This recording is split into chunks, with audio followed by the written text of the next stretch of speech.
पता नहीं कितनी बार समझाऊंगा और कितनी बार ही सुनेगा, अभी तो 100 बार सुन ले फिर भी सीखेगा नहीं। कंपोजिशन का मतलब होता है कि कंट्री कौन से गुड्स एक्सपोर्ट करती है, इसके नीचे लिख लो, भूलोगे नहीं कौन से गुड्स एक्सपोर्ट करती है। डायरेक्शन ऑफ फॉरेन ट्रेड का मतलब क्या होता है, किस देश को, विच कंट्री, ठीक है जी, या कंट्री लिख लो, फाइन। और वॉल्यूम का मतलब होता है कितना, क्वांटिटी, जो उसने बोला वो वॉल्यूम है। वॉल्यूम का मतलब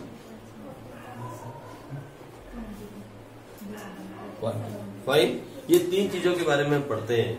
वॉल्यूम के हमारे क्या हालात है, यानी जिस दिन हमारा देश आजाद हुआ उस दिन हम कितने करोड़ का फॉरेन ट्रेड करते थे, आज हमारे हालात क्या है उसके बारे में, और वो हालात है तो उसके पीछे रीजन क्या है, बढ़ा या घट गया, हमारे इंपोर्ट बढ़े या हमारे एक्सपोर्ट बढ़े, बढ़े तो कितने परसेंट बढ़े, ये सारी बातें इसके अंदर पढ़ी जाएंगी।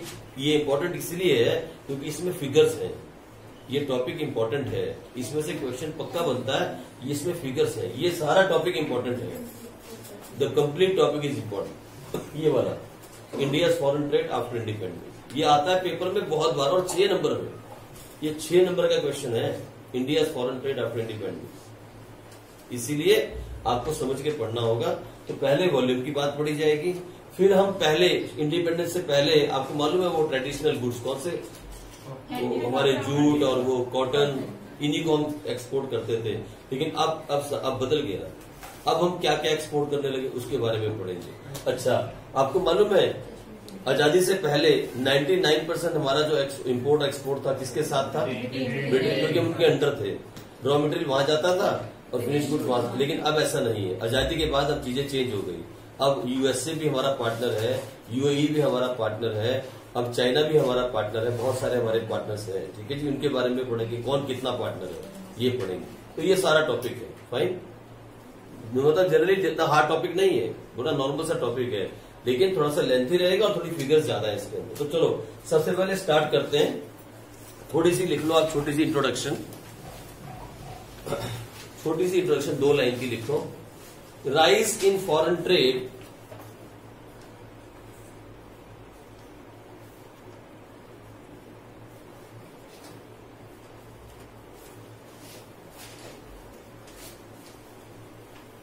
rise in foreign trade was just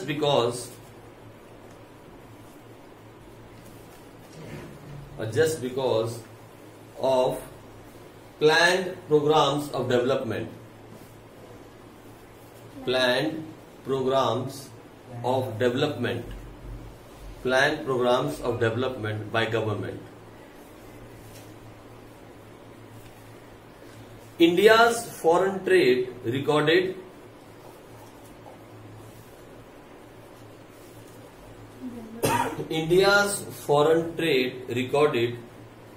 a noticeable change, बस इतना ही। India's foreign trade recorded a noticeable change, fine. क्या क्या चेंजेस हो हम पढ़ेंगे, fine. India's foreign trade recorded a noticeable change, मतलब ऐसा चेंज जिसे बिना नोट किए आप नहीं रह सकते, नोट करना पड़ेगा, कुछ बड़े बड़े चेंजेस आए, फाइन। तो अब लिखो, क्या लिखोगे आप, हो जाओ शुरू, लिखो rise in foreign trade, rise in foreign trade, या point number 1, rise in foreign trade is 3,282 times, 3,282 times from 1951 to 2017। आप मेरी बात समझे, यानी सुनो इधर मेरी बात, 3,282 गुना, 3,282 टाइम्स फॉरेन ट्रेड बढ़ गया। किसको कंपेयर किया हमने, 1951 से लेके 2017 तक, यानी 1951 में अगर हम 1 रुपए का फॉरेन ट्रेड करते थे तो 2017 में कितना कर रहे हैं, 3,282, इतना बढ़ गया। 100% नहीं बढ़ा, 200% नहीं बढ़ा, 1000% नहीं बढ़ा, 3,282% बढ़ गया फॉरेन ट्रेड। और ये कब से पढ़ना स्टार्ट हुआ उसके लिए हम डिटेल थोड़ी सी भी लिखेंगे। पहली बात, अगर हम वॉल्यूम की बात करें तो कितना बढ़ गया? 3282 टाइम्स। कैसे? 1951 में जितना था उसके मुकाबले 2017 तक आते आते तक कितना बढ़ा? 3282 टाइम्स। ये पहली फिगर आ गई, फर्स्ट फिगर। तो अब लिखो फटाफट, था कितना? लिखो वॉल्यूम उसके अंदर 1951। ये पहली प्लानिंग हुई थी, यहाँ पे फर्स्ट प्लान हुई थी। या ऐसा लिख लो, छोड़ो इसको छोड़ देते हैं, यहां वाला लिखते हैं 51 से 56। पहली वाली लिखे 1951 से 1956। हमारे इंपोर्ट्स मालूम है कितने थे? इंपोर्ट्स है आई पहले लिखो ना, लिखो टेबल बना लो छोटा सा, ईयर लिख लो यहाँ पे। सर इस तीनों का टेबल बनाया। हाँ, ऐसा छोटा सा टेबल बना लो, लिख लो ईयर, सिर्फ इसका टेबल बनाओ। लिखो ईयर 51 से 56। हमारे इंपोर्ट्स थे टोटल 3000 है, इसी के बाद तुरंत जो मैंने भी लिखवा है। हमारे इंपोर्ट्स थे 3651 करोड़, और हमारे एक्सपोर्ट्स थे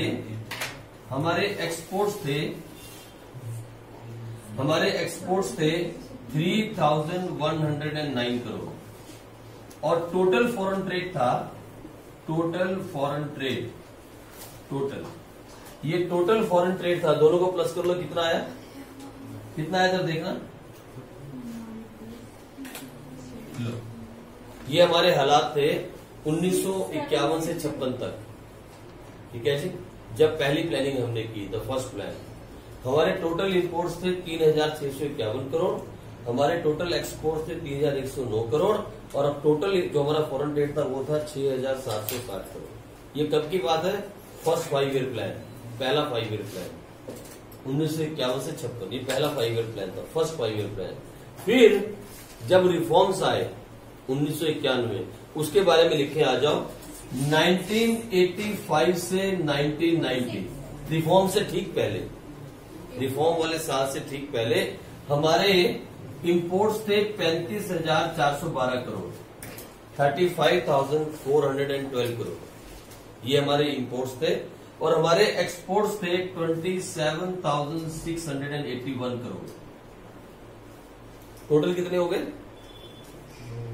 63,093 करोड़। सर आपने ये वाला साल क्यों चुना? रिफॉर्म से एक साल, एक वाली प्लान पहले।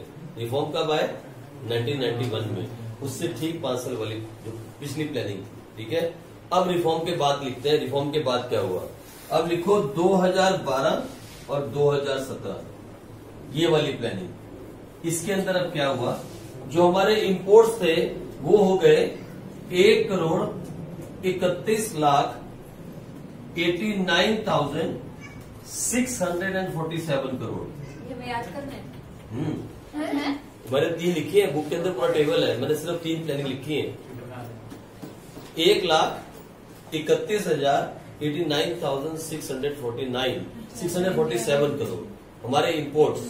अब एक्सपोर्ट्स देखो कितने हुए। हमारे एक्सपोर्ट्स हुए 90,90,01,485। ठीक है जी, ये हमारे क्या हुए? एक्सपोर्ट्स। और टोटल कितना हुआ? 2,91,91,132। बस ये 3 फिगर याद करनी होंगी आपको। ये है वॉल्यूम, आपको ये याद करना होगा हर हाल में, आप इससे मना नहीं कर सकते। या ये था हमारा first 5 year plan, this is first 5 year plan. ये पहली 5 ईयर प्लान थी। ये थी हमारी 7th 5 ईयर प्लान, और ये है हमारी 12th 5 ईयर प्लान। लो इधर देखो, सुनो, मैंने 3 आपको दे दिया। पहली प्लानिंग के टाइम पे हमारे क्या हालात थे, 7th के टाइम पे क्या हालात थे, और 12th के टाइम पे क्या हालात थे। ये हमारे हालात थे वॉल्यूम ऑफ ट्रेड, जब हम वॉल्यूम की बात करते हैं। अरे सुनो, अगर वॉल्यूम के बारे में लिखोगे और फिगर्स नहीं लिखोगे तो वॉल्यूम एक्सप्लेन कैसे करोगे? मुंह से बोल के एक्सप्लेन करोगे? फिगर्स में एक्सप्लेन, वॉल्यूम एक्सप्लेन करनी है, क्वांटिटी एक्सप्लेन करने के लिए फिगर चाहिए ना, तो ये तो आपको छोटा सा टेबल याद करना पड़ेगा। बुक के अंदर पूरा टेबल है, 12 की 12 प्लान। 12 याद करना पड़ेगा। ये नहीं, झूठ नहीं है, ये देखो आप देख रहे हो, 12 प्लान्स है, 12 प्लान्स को याद नहीं करना। आप सिर्फ क्यों याद कर रहे हो? पहली वाली प्लानिंग क्योंकि फर्स्ट टाइम पे हमारे हालात क्या हुए। फिर ये मैंने क्यों लिया 7th प्लान, क्योंकि ये 1991 से पीछे की प्लानिंग है, यानी रिफॉर्म्स आने से पहले और रिफॉर्म्स के बाद ही सारा काम हो। देखो रिफॉर्म्स तक हम कहां पहुंचे थे? 35,412 करोड़, और रिफॉर्म्स आने के बाद 1,31,00,000। सोचो आप, 1991 में रिफॉर्म्स आए और 2017 तक आते कितने साल लगे बताओ आप? 90 से 2017 कितने साल हो गए? कितने? 27 साल। और ये कितने साल हो गए 56 से 90 तक? कितने? 56 से 90 तक कितने? 60 और 30 90 होता है, 34 ईयर्स।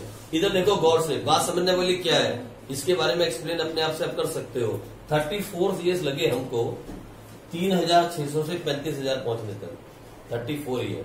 और अगले कितने सालों में? 27 साल के अंदर हम 1,31,00,000 पे पहुंच गए। इसका मतलब ये हुआ, the change in the volume of foreign trade was just because of LPG policy. जो बड़ा चेंज आया, जो वॉल्यूम पे बहुत बड़ा चेंज आया, जो 35,000 से हमें 1 करोड़ पे ले गया, 1,31,00,000 पे ले गया, वो भी 27 साल के अंदर। ये चेंज आने का सबसे बड़ा रीजन था the LPG policy of the government in 1991। यही बात आपको दिमाग में रखनी है। लेकिन यहाँ एक बात और देखो, आप एक बात और नोट करो गौर से, इधर नोट, इसमें देख के नोट करो। जब हमारी फर्स्ट ईयर प्लानिंग हुई, फर्स्ट 5 ईयर प्लान, तब भी हमारे एक्सपोर्ट्स हमारे इंपोर्ट से, जब दूसरी प्लानिंग हुई तब भी, और जब तीसरे में आए तब भी। इसका मतलब ये हुआ, हमारे जो एक्सपोर्ट्स हैं, एक्सपोर्ट्स वो हमेशा से क्या रहे? कम रहे। इसके कंपेयरली, इसका मतलब ये है, we are not a developed economy अभी तक, 2017 तक। यही बात आई सामने। अच्छा, इसमें से बहुत सारी बातें निकल रही, इसी में से निकलेंगी। जब वॉल्यूम की बात हो रही है तो वॉल्यूम की बात करनी पड़ेगी ना, है ना। जब हम वॉल्यूम की बात कर रहे हैं तो वॉल्यूम के बारे में बोलना पड़ेगा। तो इसी को पढ़ के, ये 3 मैंने इसलिए आपको करवाया कि पहली प्लानिंग जो हमने की 5 ईयर, तब हमारे हालात क्या थे, रिफॉर्म से पहले तक हमारे हालात क्या थे, और रिफॉर्म्स के बाद अब लास्ट 12 ईयर प्लान तक हमारे हालात क्या थे। इसलिए मैंने आपको ये तीनों लिखवाए। सारा याद करने की जरूरत नहीं है, पूरा टेबल नहीं लिखना, बस ये 3 ही आपको याद करना है, ठीक है। अच्छा सर, वहां अगर हम ये भूल जाए 640, अरे अप्रोक्स भी लिख सकते हो आप। अब ये 1 करोड़ की जगह अगर आप 3 करोड़ लिख रहा हो तो फिर तो बेवकूफी वाला काम हो गया। आप 1,31,00,000 लिखने के बाद लिख दो अप्रोक्स 1.31, 1 करोड़ 31 लाख। अगर आप लिख दोगे तब भी काम चलेगा। अगर आपको एग्जैक्टली पूरी फिगर याद नहीं होती तो इतना तो याद कर सकते हो, 1,31,00,000 अप्रोक्स, और यहाँ 90 लाख अप्रोक्स। आगे अप्रोक्स फिगर नहीं भूलना है, जब फाइनल फिगर ना लिखो तो अप्रोक्स लिखो। और यहाँ ये तो याद हो जाएंगे, 35,000 अप्रोक्स, और यहाँ 27,000 अप्रोक्स, ठीक है जी। तो अप्रोक्स करके भी, लेकिन फिगर लिखनी पड़ेगी भाई। ये आप मत कहना कि सर फिगर लिखे बिना काम चलेगा, ये आपको लिखनी होगी, क्योंकि इसी फिगर को अब मैं एक्सप्लेन करूंगा। तो लिखो फटाफट, बना लिया आपने ये छोटा सा टेबल। चलो आओ आगे चलें।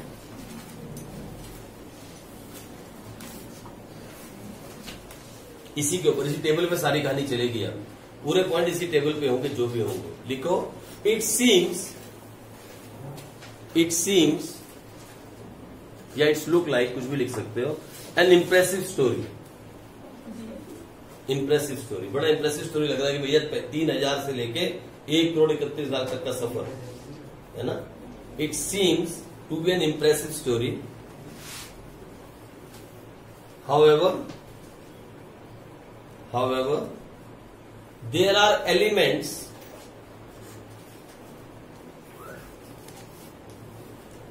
oblique drawbacks in this story to be noted down. There are elements oblique drawbacks in this story to be noted down.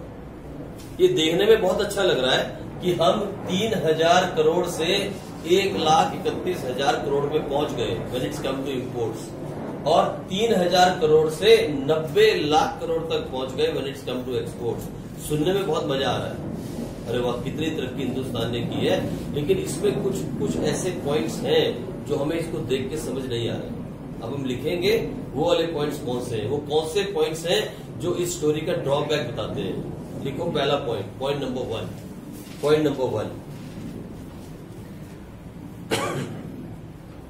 India's export and import were rising.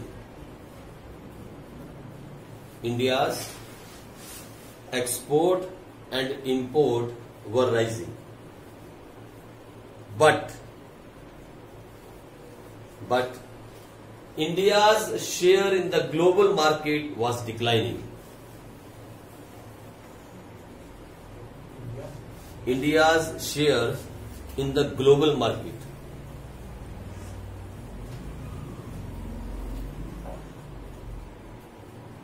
अच्छा क्या लिखा आपने, India's share in the global market trade कर दो, global market trade was declining. ठीक है जी, हमारे import भी बढ़ रहे थे, हमारे एक्सपोर्ट भी बढ़ रहे थे, लेकिन पर्दे के पीछे की कहानी ये है कि जो इंडिया का शेयर था टोटल ग्लोबल मार्केट ट्रेड के अंदर वो घट रहा था, जो कि इस टेबल से नहीं दिखता। लिखो इन 1950-51, इसी में इन 1950-51 the share was 1.8%. In 1950-51, the share was 1.8%, which declined to 0.5% in 1991. 1.8%, which declined to 0.5% in 1991. अब मेरी बात समझ रहे हो? इधर देखो मैं क्या समझा रहा हूं, इधर गौर से इधर देखो, फिर नहीं समझा पाएंगे इसके बाद। बोलता है कि हमारे इंपोर्ट भी बढ़ रहे थे, हमारे एक्सपोर्ट भी बढ़ रहे थे। नो डाउट हमारे इंपोर्ट एक्सपोर्ट दोनों बढ़ते नजर आ रहे हैं, कोई डाउट नहीं है, लेकिन पर्दे के पीछे की कहानी ये है जो टोटल इंडिया का मार्केट ट्रेड में शेयर था पूरे ग्लोब के ऊपर, India share in the global trade पूरे ग्लोब के ऊपर वो घट रहा था। वो 1.8% से घट के 0.5% पे आ गया व्हेन इट्स कम टू 1990-1991 के जो 50-51 में 1.8% था, यानी एक देश का टोटल कितना शेयर है when it's come to international trade वो घट रहा था। बेशक हमारे एक्सपोर्ट इंपोर्ट बढ़ रहे थे, लेकिन देश का टोटल शेयर जो है वो हमेशा घटता रहा। कब तक घटता रहा? 1990-91 तक। ठीक है जी, ये हो गया पॉइंट नंबर 1। कितना शेयर घट गया? पहले 1.8% था, वो घट के रह गया 0.5%। ठीक है जी, आ जाओ next point, point number 2। After economic reforms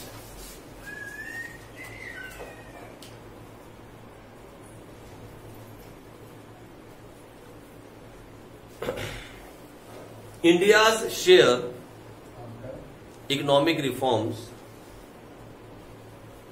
India's share in global trade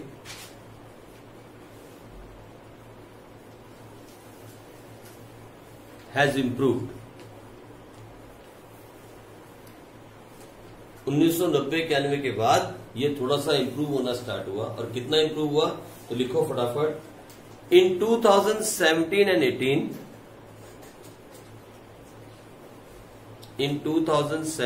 18, India's share in export trade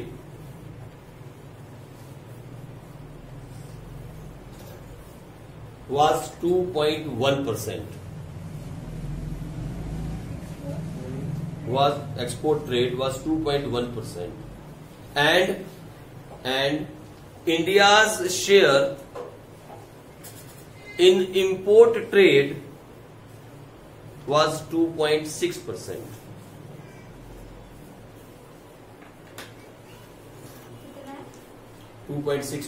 यानी सुनो इधर, पूरा वर्ल्ड, पूरी दुनिया जितना एक्सपोर्ट करती है उसमें से इंडिया का एक्सपोर्ट शेयर मालूम है कितना है?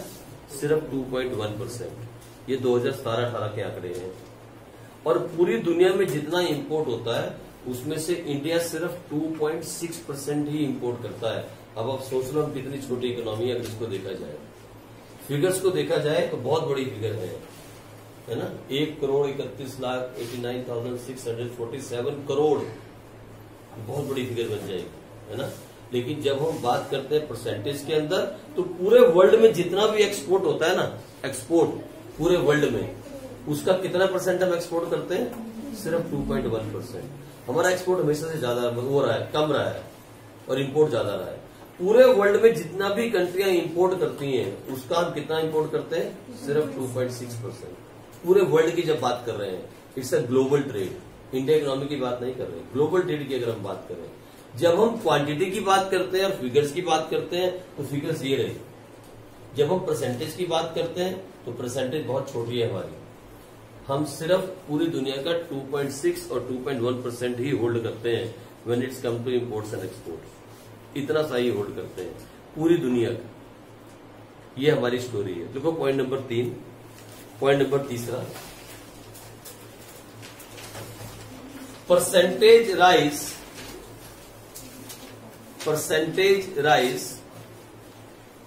in exports and imports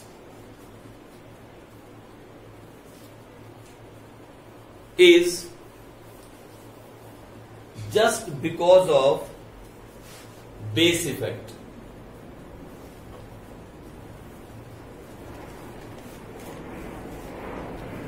ये जो हमने कहा ना अभी शुरू में लिखवाया कि 3,282 गुना इंडिया का इंटरनेशनल ट्रेड बढ़ गया, ठीक है ना आपने स्टार्टिंग में। वो बोलता है जो फिगर आप दिखा रहे हो ना, 3,282 times India's international trade has increase. ये सब की सब जो फिगर आप दिखा रहे हो परसेंटेज के अंदर, ये परसेंटेज बढ़ने का सबसे बड़ा रीजन है बेस इफेक्ट। अब प्रॉब्लम ये है what is base effect.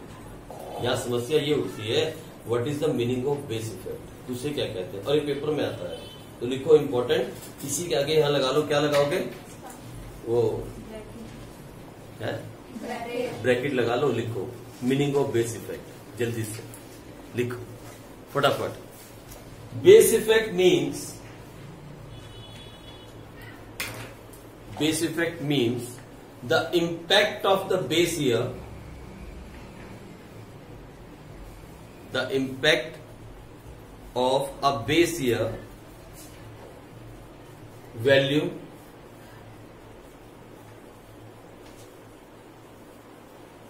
of a variable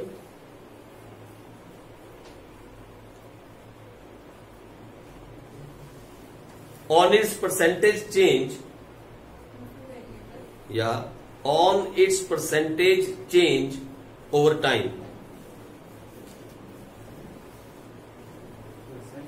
percentage change over time. अभी समझ नहीं आया? फिर इसके आगे लिखो, अब समझ में आ जाएगी बात। लिखो जल्दी से आप। Smaller the base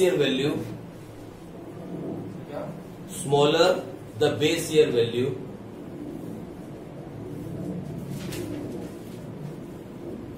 higher would be the percentage change.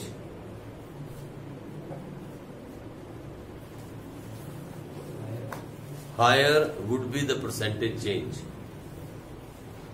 अब देखो सुनो, हिंदी में समझाता हूं एक लाइन के अंदर। वो तो लिख दी डेफिनेशन आपने, बेस इफेक्ट है क्या, ठीक है। क्या बोलता है वो? जब कभी हम अपने करंट ईयर को किसी भी पिछले साल से कंपेयर करके देखते हैं, बेस ईयर, ये बेस, इससे कंपेयर करें ना। हमने कहा आज हम यहां पहुंच गए, तब हम यहां पे थे, कितना बढ़ गए? 3,282 गुना। ये लिखा ना हमने शुरू में, सुनो मेरी बात, ये लिखा ना स्टार्टिंग में कि हम कितना इंक्रीज कर गए? 3,282 टाइम्स। तो पता है इसने क्या बोला? ये जो चेंज आप दिखा रहे हो ना, percentage change, it is just because of the base effect. तो फिर बेस इफेक्ट क्या होता है, मैं उसके बारे में समझाता हूँ आपको हिंदी भाषा में, सिंपल शब्दों में समझाता हूँ क्या होता है। वो बोलता है कि आप अपने आप को किससे कंपेयर कर रहे हो। देखो क्लास में 2 बच्चे हैं, मैं समझाता हूँ। क्लास में 2 बच्चे हैं, एक के मार्क्स आए 80 में से 75, दूसरे का है 80 में से 5। एक के आए 80 में से 75, दूसरे का है 80 में से 5। अपने आप को कंपेयर करोगे इस बच्चे से, तो क्या बोलोगे? कितने परसेंट ज्यादा आए? उसके 5 नंबर आए हैं, आपके 80 में 75 आए हैं। कितने परसेंट नंबर ज्यादा आए हैं? कितने? अरे निकाल लो ना, कैलकुलेटर निकालो, बाहर निकालो कैलकुलेटर, करके देख लो, कैलकुलेटर से करके देखो, करो। एक के आए हैं 5 नंबर 80 में से, और दूसरे के आए हैं 75 मार्क्स। हाँ इधर देखो, सुनो मेरी बात, मैं समझाना चाहता हूँ आपको, आप करके देखो ना, कैलकुलेटर निकालो। एक के 5 मार्क्स आए हैं 80 में से 5 मार्क्स, तो कितने परसेंट हुए? देखो 5 डिवाइड बाई 18 टू 100 करो, कितना हुआ? 5 मार्क्स आए हैं सिर्फ। 5 डिवाइड बाई 18 टू 100, ये देखो उसके 5 नंबर आए हैं 80 में से, और एक के आए हैं 80 में से 70। इसके कितने परसेंट आए? कितने परसेंट आए? 6.5%, 6.5%। और इसके कितने आए? 90। अगर आप इन दोनों को कंपेयर करोगे तो कितने का गैप पड़ गया? कितने का गैप पड़ गया? कितने परसेंट का गैप है? इसके 95% आए हैं, इसके 6% आए हैं। आप क्या कहोगे कि अब हमने, इस बच्चे ने उस बच्चे के मुकाबले 89% मार्क्स ज्यादा लिए हैं। कितने परसेंट ज्यादा लिए हैं? ऑलमोस्ट 89%। इधर देखो क्या होता है बेस इफेक्ट में, समझाता हूं आप। कितना परसेंट ज्यादा लिया उसने? 89%। इधर देखो दूसरा, अब एक दूसरा केस ले लो। एक बच्चे के आए 80 में से 65 और दूसरे के आए 80 में से 75, ठीक है। अब इन दोनों को कंपेयर करो, जिसके 80 में से 75 आए वो कितने परसेंट है, और जिसके 65 है निकालना जरा कितने परसेंट? नहीं, निकाल के देखो। 65 डिवाइड बाई 18 टू 100 कितने परसेंट आए? कितने परसेंट आए? एक मिनट, वो करेगा, मैं क्यों करूंगा सर? 100 कितने? अच्छा इधर, ओए हेलो, आप बातों में चले जाते हो, बातों से बाहर आओ। इंपॉर्टेंट बात है, पेपर में एक नंबर का आता है और आपको समझाना पड़ेगा उनको बेसमेंट होता क्या है। इधर देखो 81% आए। अब इन दोनों में कितना गैप आया? कितने का? 14% का। यानी सुनो, उसने क्या लिखा मालूम? उसने क्या कहा, ये जो हम परसेंटेज चेंज बता रहे हैं ना इंपोर्ट एक्सपोर्ट में 3282 गुना, इसका सबसे बड़ा रीजन ये है कि जो वैल्यू से हम इसे कंपेयर कर रहे हैं वो बहुत छोटी वैल्यू है। जो बेस ईयर को हम कंपेयर कर रहे हैं वो बहुत छोटी वैल्यू है।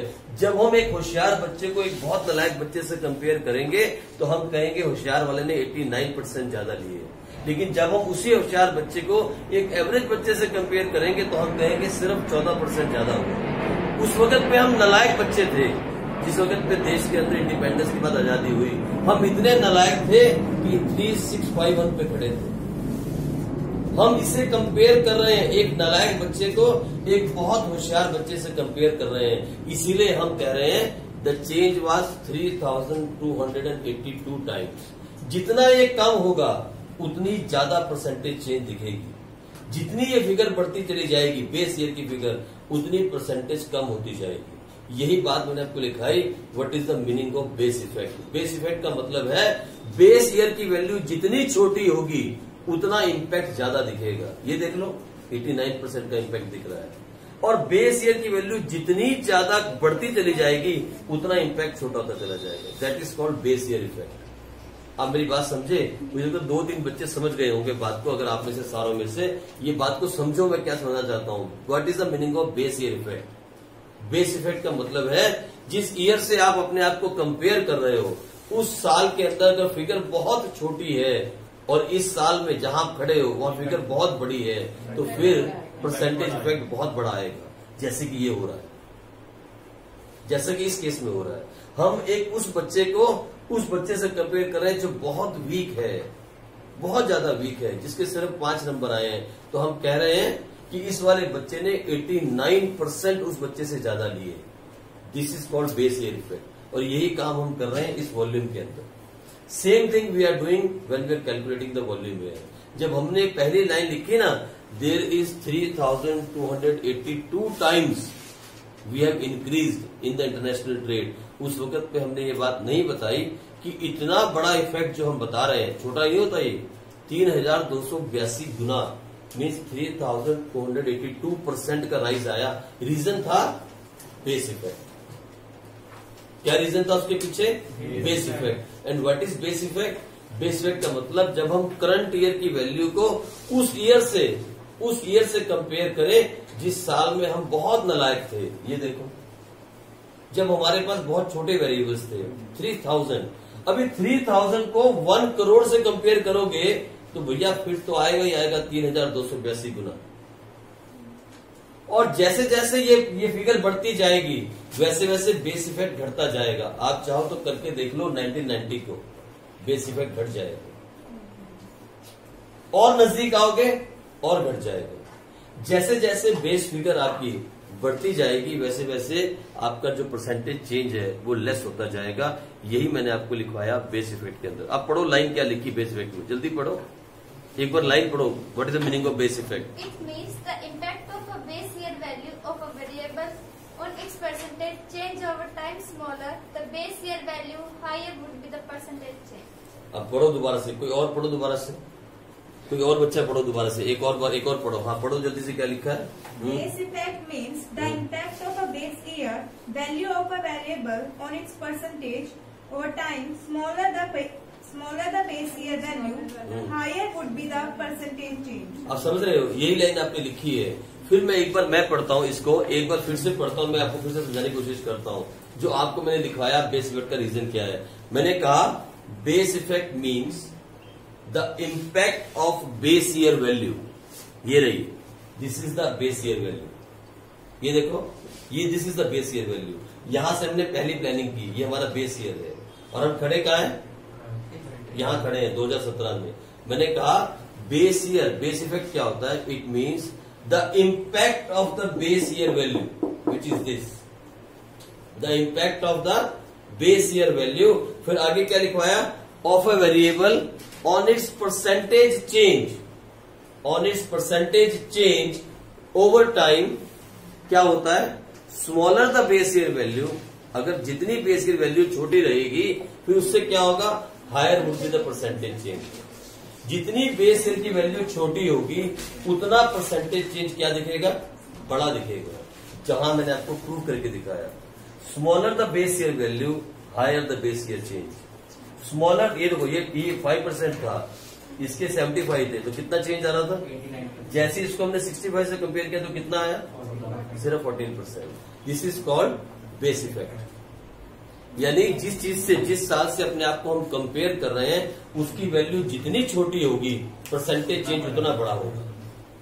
इतनी सी बात को समझना है। और ये आपसे एक नंबर में पूछा जाता है, what is the meaning of base effect? Base effect होता क्या है? ये एक मार्क्स में पूछा जाता है। ठीक है जी, चलो ये हो गए 3 पॉइंट। आ जाओ आगे बढ़े, नेक्स्ट पे चले। Next is composition of foreign trade. Composition of foreign trade.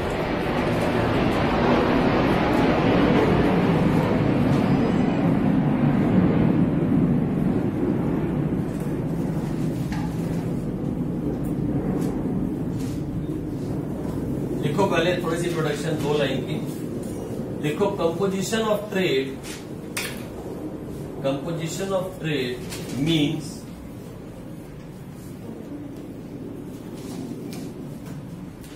composition of trade means items of import and export.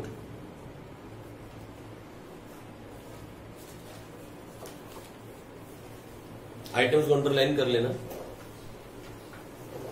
After independence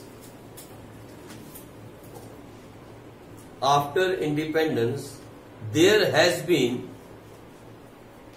a substantial change in COT. After independence, there has been a substantial change in COT. COT का मतलब क्या है? Composition of trade. A substantial change in COT. एक बड़ा change आया, एक सही change आया in COT when it's come to the goods. Items की बात करें तो लिखो पॉइंट नंबर 1। हाँ, सीओटी का मतलब कंपोजिशन ऑफ ट्रेड। सबसे पहला पॉइंट लिखो परसेंटेज या first point, percentage share of agricultural exports decline. सबसे पहला चेंज क्या आया? Percentage share of agricultural export decline, यानी जो एग्रीकल्चर गुड्स को हम ज्यादा एक्सपोर्ट करते थे अब वो क्या हो गया, ये पहला चेंज आया। यानी पहले हम किस पे बेचते, एग्रीकल्चर गुड्स के ऊपर, अब उसमें डिक्लाइन आया। क्यों आया डिक्लाइन, लिखो इसके अंदर फटाफट जल्दी से, और कितना डिक्लाइन आया तो लिखो। India started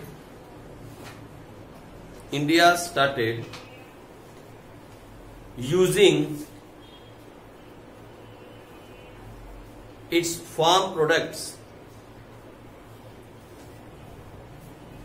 as raw material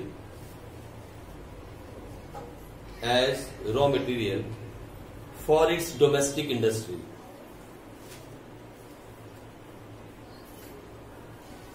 ये जो एक्सपोर्ट्स में चेंज आया ना, एक्सपोर्ट्स गिर गया, एग्रीकल्चर गुड्स का एक्सपोर्ट क्यों गिर गया मालूम, पहले क्या करते थे हम, यहां तक हालात थे हमारे पास कि गन्ना यहां उगाते थे और चीनी वहां से बन के आती थी।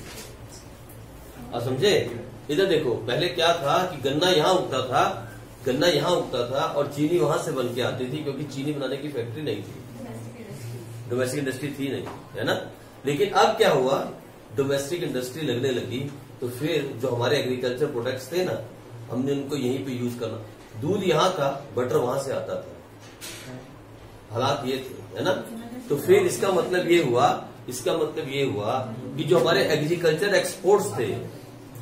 एक्सपोर्ट्स थे वो डिक्लाइन होने लगे। रीजन 1 क्या है, पहला रीजन क्या था, हमने उन प्रोडक्ट्स को अब खुद यूज करना स्टार्ट कर दिया एज अ रॉ मटेरियल, इसके लिए फॉर आवर डोमेस्टिक इंडस्ट्री। ये पहली बात थी, लिखो पॉइंट बी, इसी के अंदर पॉइंट बी। दूसरा रीजन क्या था, इंक्रीज इन इंडियाज पॉपुलेशन,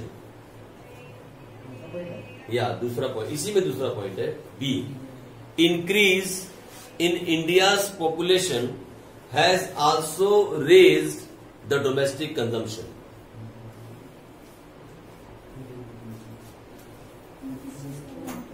इसी में बेटे, decline in the percentage share of agriculture export, इसी के अंदर लिख रहे हो आप।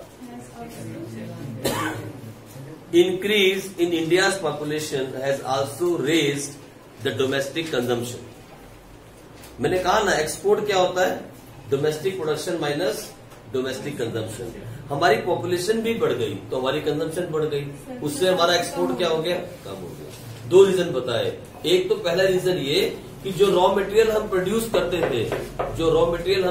करते थे उनको हमने यूज करना स्टार्ट कर दिया as a raw material in our domestic industry, और दूसरा हमारी पॉपुलेशन भी बढ़ गई। ये पहला पॉइंट खत्म हो गया। आज पॉइंट नंबर 2 बस यहीं पे छोड़ दो, यहां से हम कल आगे करेंगे, ठीक है जी, चलो।